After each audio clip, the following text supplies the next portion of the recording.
The wind had teeth that day. It bit at her ankles, tore at her tangled hair, and carried with it the faint copper scent of blood. Clara Ray sat motionless on the cracked earth, knees tucked to her chest, soot smeared across her face like war paint. Behind her, the wagon smoldered, its wooden ribs jutting into the sky like the bones of something long dead. The canvas had caught fire first. She remembered that much. The rest was smoke and screaming, and her mother's hand pushing her down behind the water barrels. Now silence clung to the canyon like dust. No voices, no more shots, just the pop and hiss of something dying slowly in the embers. Her father lay closest, arms still outstretched as if trying to shield her from a bullet he couldn't stop. Her mother's face was covered, but Clara had peeked once beneath the sheet, just once. The image burned deeper than the sun ever could. She hadn't cried. Not when the shooting started. Not when they came for the horses. Not when the final crack of a rifle left her world split and empty. She was too hollow for tears, too small for hate, and now too hungry to feel either. Her stomach curled in on itself like a fist. Buzzards circled high overhead, black and slow and patient. Clara didn't know how long she'd sat there. Her tongue felt too large in her mouth, and her lips had cracked so many times they looked like dried riverbeds. Somewhere deep inside, something whispered, "Move." She wasn't sure if it was her mother's voice or her own, but her feet obeyed. She rose with the grace of a sleepwalker, stumbled once, then again, until she steadied herself on the wagon axle. She glanced back only once, not at the bodies, not at the burned-out wheel, but at her doll, lying face down in the ash. Then she turned toward the distant light. The land stretched out like a forgotten promise, endless and unkind. She followed the canyon's edge, barefoot, skin peeling. The sun dipped lower and painted everything in gold that felt more cruel than beautiful. Somewhere in the blur of heat and hunger, she saw it. A white steeple, crooked but standing, like a bent finger pointing at heaven. The church stood alone, a relic from a time when people believed enough to build things that would last. Its paint had long since peeled, the bell tower sagged, and 2 window panes were boarded up. But it stood, and at that moment, to Clara Ray, it was a castle. She made it to the steps before her knees gave out. Her hand slapped against the door once, twice. Then she collapsed against the wood, her cheek pressed to its sun-warmed surface. Her breathing was shallow, almost absent. Somewhere in the haze, she thought she saw boots. When she opened her eyes again, the world was dimmer, cooler. The air didn't burn her lungs anymore. A shadow moved beside her, a shape too tall to be anything but a man. He was kneeling, his hands gentle as he lifted her into his arms. She didn't resist. Her body didn't know how to fight anymore. She smelled dust and leather and something older, like iron and pine. The man didn't speak. Not when he set her down on a creaking pew. Not when he pulled a tin cup of water from a basin and held it to her lips. She drank, then coughed, then drank again. When the first bite of warm bread touched her tongue, something inside cracked. A single tear slipped down her cheek. Not for her parents, not yet, but for the taste of food. He moved quietly, with the stillness of someone who'd spent more years alone than with people. A stewpot bubbled on a nearby stove. Its scent rich with root vegetables and smoked meat.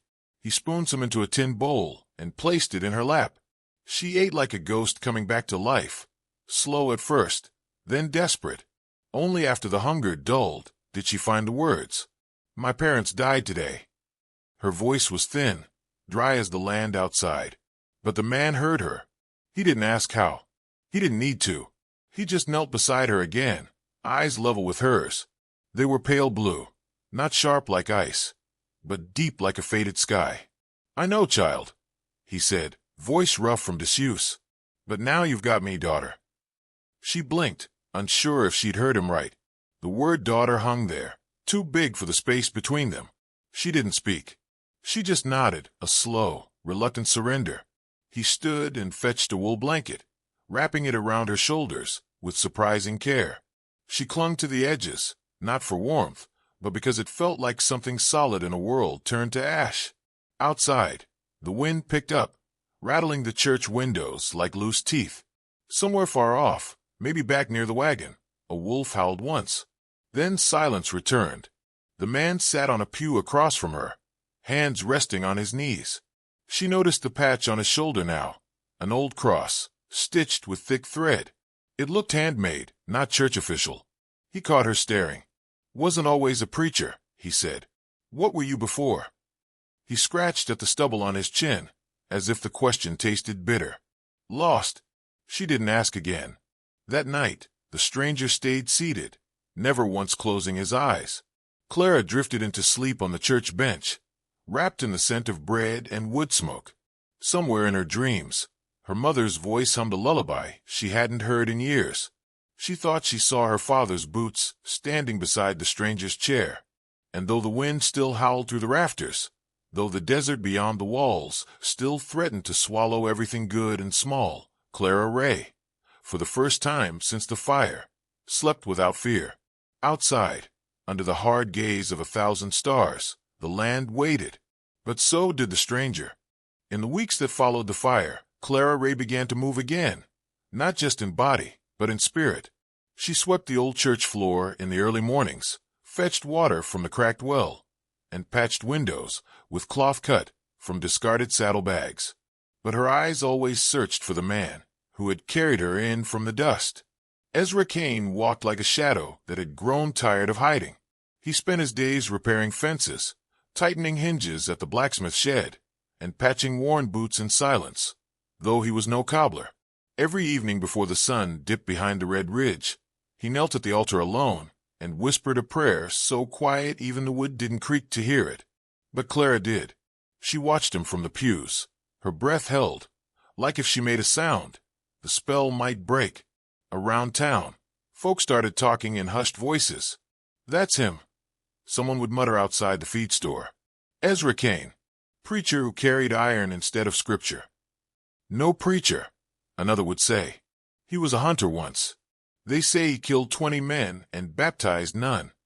But he died," came the rebuttal. "Kestrels buried him in a dry riverbed near Devil's Pass." He didn't stay dead. Clara heard it all. Heard the whispers curl like smoke around Ezra's name. In Wailing Rock, truth and myth drank from the same cup. She didn't care which was which.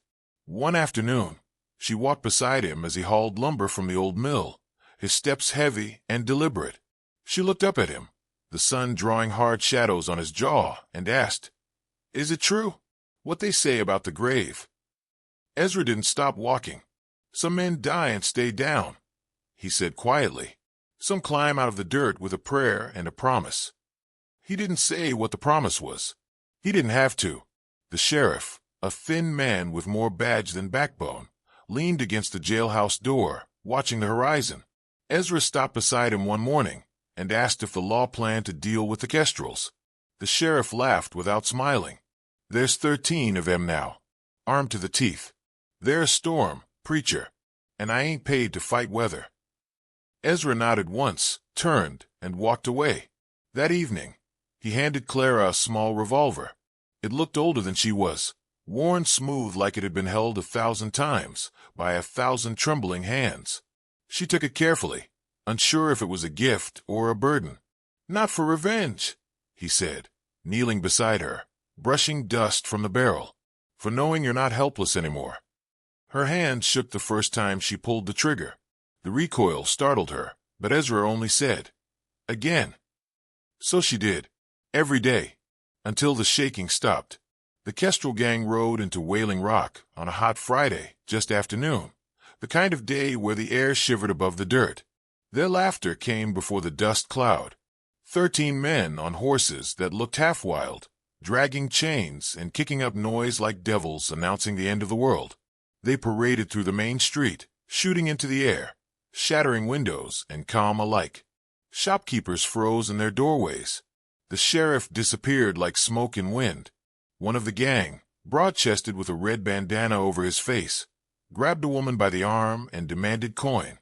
When she didn't move fast enough, he slapped her hard and laughed as she fell. Ezra didn't flinch. He walked slowly from the church steps, down the main road, dust clinging to the hem of his coat. He didn't carry a weapon, just that stitched cross on his shoulder. He stepped into the saloon, boots echoing against the warped floorboards, and walked straight to the table where Luther Kestrel sat, with his boots on the bar and whiskey on his breath. Luther turned his head slow, like he couldn't quite believe his eyes. He grinned, yellow-toothed and venomous. "Well, I'll be damned," he said, leaning forward. "Ezra Kane, I watched the worms eat you." Ezra pulled out the chair opposite him and sat down, calm as winter. His eyes didn't blink. "You watched a shallow grave," he said, "not resurrection." For a moment, silence thickened the room. The gang members flanking the bar shifted, unsure if they were witnessing a ghost or a reckoning. Outside, Clara stood half-hidden behind the church door, her hands tight around the revolver Ezra had given her. She couldn't hear the words inside, but she felt them, like thunder miles off. That night, the stars came out sharp and cold. Clara lay on a cot inside the church, the revolver under her pillow, her eyes open to the rafters. In her dreams, her parents stood in smoke again, faces pale and soundless. Her mother held out a hand. Her father said nothing, just looked past her toward something unseen. She woke before dawn, not to the sun, but to gunfire. 3 shots, then a pause, then 2 more. Clara bolted upright. Her heart pounded louder than the echoes. She threw off her blanket and ran barefoot to the door, flinging it open as the chill morning air slapped her cheeks. The town was silent again, too silent. She didn't know what had just begun, only that the man who had pulled her from death had walked toward something that didn't forgive, and had done so without fear. The sky cracked open just before dawn, thunder rolling over the mesas like judgment. In Wailing Rock, no one had slept easy, not after Kestrel's rode in, but now they were waking to a different kind of sound. Not laughter, not boots scraping across boardwalks, but the echo of gunfire. 5 shots, spaced like words in a sentence no one dared speak. By the time the first townsfolk stepped outside, the street was thick with dust and silence, and bodies. The saloon's doors hung loose on broken hinges. Inside, the floorboard was slick with blood, bullet holes stitched into the walls like a madman's embroidery. 2 Kestrels lay crumpled on the stairs. Another sprawled near the card table, a pistol still clutched in his lifeless hand. Outside, just beneath the preacher's cross that loomed over the churchyard, Luther Kestrel knelt in the dirt. His face was battered, swollen beyond recognition, and his wrists were bound to the wooden post with thick iron shackles. His head hung low, blood dripping from his mouth into the dust. He didn't scream. He just stared at the ground, whispering something only the earth could hear. And standing beside him, or perhaps above him, was the ghost who wouldn't stay buried. Ezra Kane's coat was torn, a long rip across the shoulder, revealing scorched flesh beneath. Blood stained his chest. But he stood tall, breathing like a man who had just walked out of hell with fire, still clinging to his boots. He said nothing to the gawkers who gathered, didn't lift his eyes. He turned from Luther and walked, slow and deliberate, back toward the church.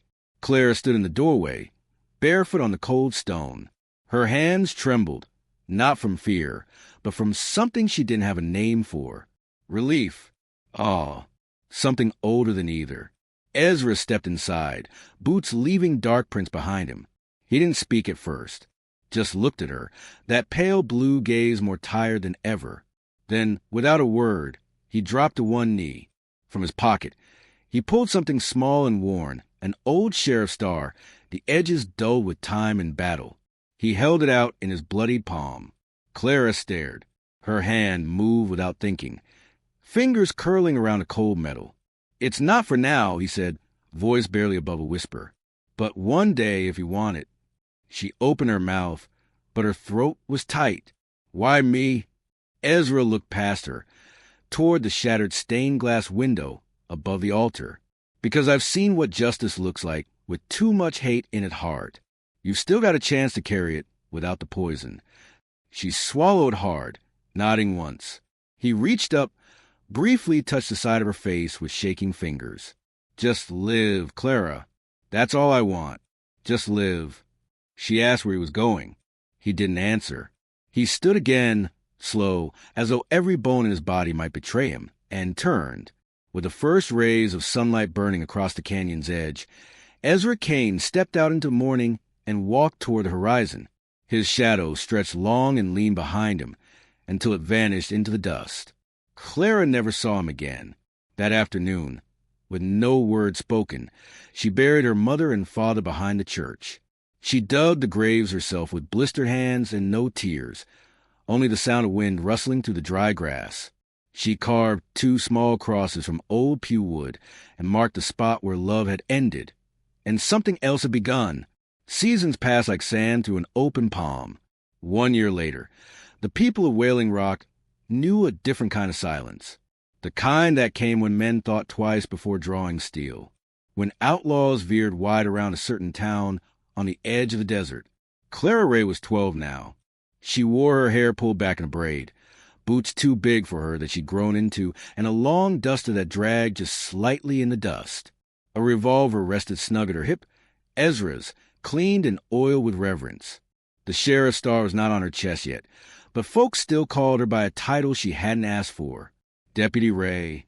She'd grown tall for her age, voice steady, hands precise, but it was the way she watched people that made them pause, the same way Ezra had, as though she were measuring their soul, not their story. One day, a boy her age stood beside the well, watching her target practice with a few tin cans on the fence line. She didn't miss. Not once. "Who taught you to shoot like that?" he asked wide-eyed. Clara smiled, soft and sad. "My father did." The boy looked confused, tilting his head. "Wasn't he?" She didn't explain. Didn't need to. At night, sometimes when the fire was low and the coyotes howled in the hills, she'd sit on the church steps and stare at the stars.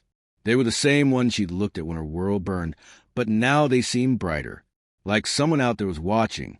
They say the desert never gave up Ezra Kane's bones, that no grave held him long, that he walked still, a whisper between gunshots, a shadow behind the wicked, the kind of ghost the lost prey to and the cruel learn to fear. Clara never looked for him. She didn't have to, because some legends don't vanish. They leave something behind. A lesson, a name, a life rebuilt from ashes and made into steel. And in Wailing Rock, whenever a stranger rides and asking who keeps the peace, they're told one name, Deputy Ray. And that's all the stranger ever needs to know.